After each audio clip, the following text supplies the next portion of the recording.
Tell me about yourself and your background in IoT. Sure. So my name is Rob Patterson. I'm Vice President of Product Marketing at PTC for their Technology Platforms Group, which includes the ThingWorx technology. I came to PTC about 8 months ago through the ColdLight acquisition, and our ColdLight created a product called Neuron, which was a machine learning technology that was created to be embedded in IoT solutions and other analytical infrastructures around the enterprise. I have about 10 years of experience in various BI companies as well as machine learning companies, and I'm really happy to be here with you today. Yeah. So actually, Neuron was developed originally for IoT. So Neuron got adapted into IoT. It was originally created actually for the retail space. Okay, I was wondering. Yes, and it was created back in 2000, roughly around 2007, 2008, and it was created to provide shoppers in the retail experience a more productive way to get point of sale information around products they were purchasing.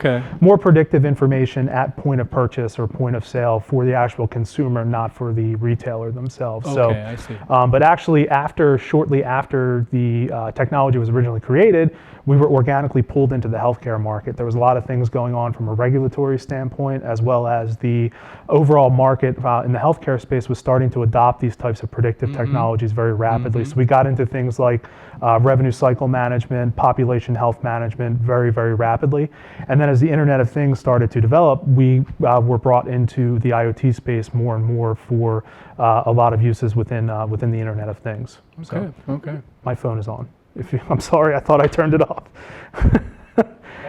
My phone is beeping. I didn't know if that was going to cause if you want to go. Is it going to beep again? If I get, probably. It's okay. Okay. Yeah. So, let's try to go through the whole thing without stopping though this next one. Oh, I'm sorry. I thought you were going to edit and piece it together. Okay. I don't have time to edit. Sorry. This is all about now I'm going to edit. No problem. No, that beep was like, that's no problem. Okay.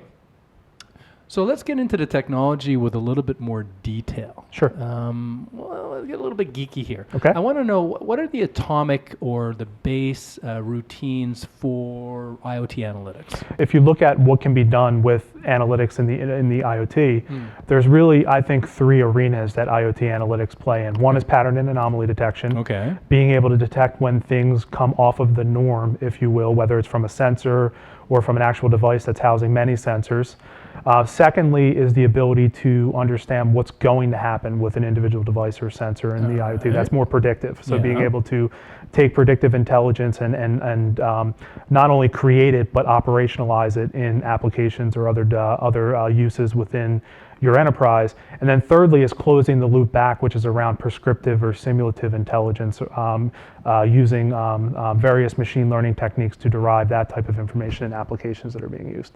So let's talk about the various machine learning techniques for predictive analytics, and maybe we'll go into prescriptive analytics. Sure. So what breaking it down then another level for predictive analytics? Yeah, so I think when you look at machine learning, the core value proposition of machine learning is being able to automate the production of the models that are being used. So there's a lot of techniques out there that can ultimately derive a machine learning model, whether it's different types of algorithms, algorithm libraries. We feel that it's not specifically the algorithms that need to be used. So when you're talking about proprietary algorithms that are being created for a specific problem within the IoT, we feel that the algorithms need to be adapted in order to really understand what's going on in the IoT in those 3 different spaces that we talked about. So being able to use the machine learning technology either to select the correct type of technique or algorithm to use in the data model, or select the correct mix of algorithms in what's known as an ensemble, and weighted ensemble properly for coming out with a highly accurate prediction on the machine learning side. Okay. Now, when we compare predictive analytics with prescriptive analytics, what's the extra component then that's happening between the two? Because you're taking that one extra step, right? Sure. So predictive is understanding what will happen. Prescriptive is understanding how to maximize or minimize that outcome actually happening. So what can you do at an individual factor level to avoid a pump breaking, or what can you do to maximize revenue in a certain opportunity? So applying simulative or prescriptive scoring in that way, it really closes the loop in terms of analytics and being able to provide analytics to end users. Okay, so we've been talking predictive, prescriptive, and you've already brought in machine learning. So let's what is machine learning, and or maybe a better way to say it, or another way to talk about it is, how does it compare with predictive analytics? Yeah, so to answer the second part of that question first, machine learning can provide predictive analytics. Okay. And how it does this is a machine learning technology, when it starts, has no basis for learning on the subject that you're currently providing it with that you want to learn about. How do you seed it then? So basically what you do is you give it algorithms and you give it techniques that it can turn on to this individual problem. With some algorithms. You start with algorithms. Think of it as a pool of algorithms, or think of walking into a store and you see shelves of algorithms. Yeah. The machine learning technology can know which algorithm to pull off that shelf, how to use it specifically to solve the problem that you're directing towards the machine learning technology properly. And not only solve it, but keep how it's directing the problem that it's solving and the model that it's creating up to date over time, so that if data changes on the front end, the machine learning technology can go back to that shelf, pull a different model, reweight the model so that that prediction or that prescriptive intelligence that you're providing remains constantly at a high level. Okay. So let's go back then. So predictive analytics versus machine learning, then what are the main differences? Yeah, I don't think there is a difference actually. I think that the machine learning technology can provide predictive analytics. And if you look at the way that predictive analytics are traditionally found in an organization, they're traditionally either done by a highly skilled data scientist or a highly skilled business analyst that knows how to use predictive analytics tools. Machine learning technology can augment a lot of the work that they're doing to provide, not only create the model, but operationalize the model. Because I think a lot of people miss when they're talking about predictive intelligence, there's actually two core steps, which is creating the model and validating it, and then actually putting it into production inside the enterprise where it can actually work and provide information out to the business users. So I think that being able to, especially when we're talking about the Internet of Things, you could potentially be talking about millions of sensors or millions of readings or millions of things that need analysis. Trying to turn a data scientist onto a manual process to really provide predictive intelligence out of the IoT, very, very difficult to do. Automating that process through machine learning technology just gives more scale, not replacing the data scientist, because there is a role for them inside the organization. And to be honest with you, there aren't a lot of them. There aren't. They're hard to find. They're exactly, very high demand. So being able to turn on a technology that can provide them scale for things like the IoT is where machine learning can really come in and providing the pattern and anomaly detection, providing the ability to do predictive scoring, predictive intelligence, and providing them the ability to do simulative and prescriptive scoring as well. So, you bring up a good point in just this lack of data science. So, a lot of my listeners or viewers are in a company. They are now just about to approach an IoT project, pilot, and they have to think about data science. Now, I think you were kind of implying that perhaps you can use data science and another role to kind of complement each other. How does that work? I mean, because we don't have enough data scientists, right? Yeah. So I actually see the data scientist taking the same path that the business analyst took maybe 5 to 10 years ago, in that the data or the business analyst was 10 years ago in the IT department. They were looking at data, providing information out.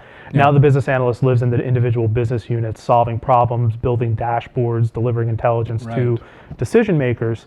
I see the data scientists taking the same path, whereas they're going to live in the business units inside of organizations. We're already seeing this a little bit as well, where they're going to live in the individual business units, providing very. Is that where you're finding them now? I think we're seeing the push and move out towards of IT that space. Into business. Yes, makes sense. Out of IT into the business units, sitting alongside of the business analyst to provide predictive and simulative intelligence, like we're talking about. Right. But I think that trying to scale that to the IoT is very, very difficult, and I think it's for 3 reasons. One, when we talk about data coming out of the Internet of Things, there's really 3 characteristics that I kind of bracket data in the IoT, and it's the variety of data, the breadth of data that's delivered, the velocity in which it's delivered, and the sheer volume. You're talking about huge amounts of data that needs to be analyzed. Exactly, the 3 V's of IoT data.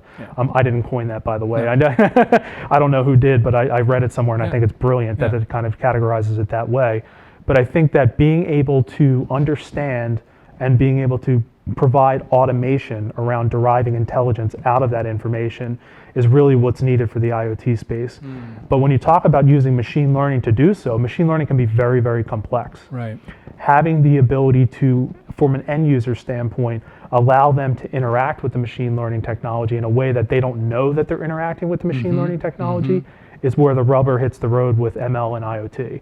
Okay. Because that gives them the ability to give them predictive, prescriptive intelligence, pattern detection, all the things that we talked about during the course of this interview, in a way that they can understand, they can consume, and they can put into action inside of their business.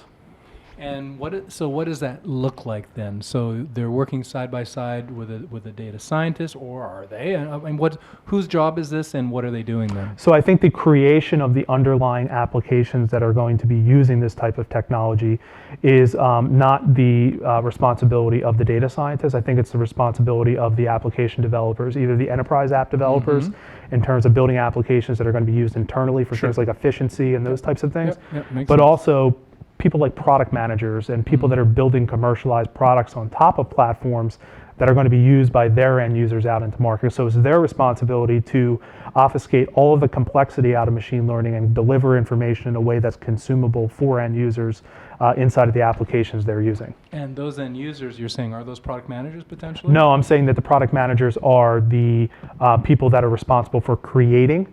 The end users could be anyone. It could be a service technician. It could be a business decision maker, an executive. It could be a technical decision maker inside the organization. It could be somebody that's delivering training on a certain product. It could be somebody operating a product. It could be pretty much anyone. So who's building the interface then?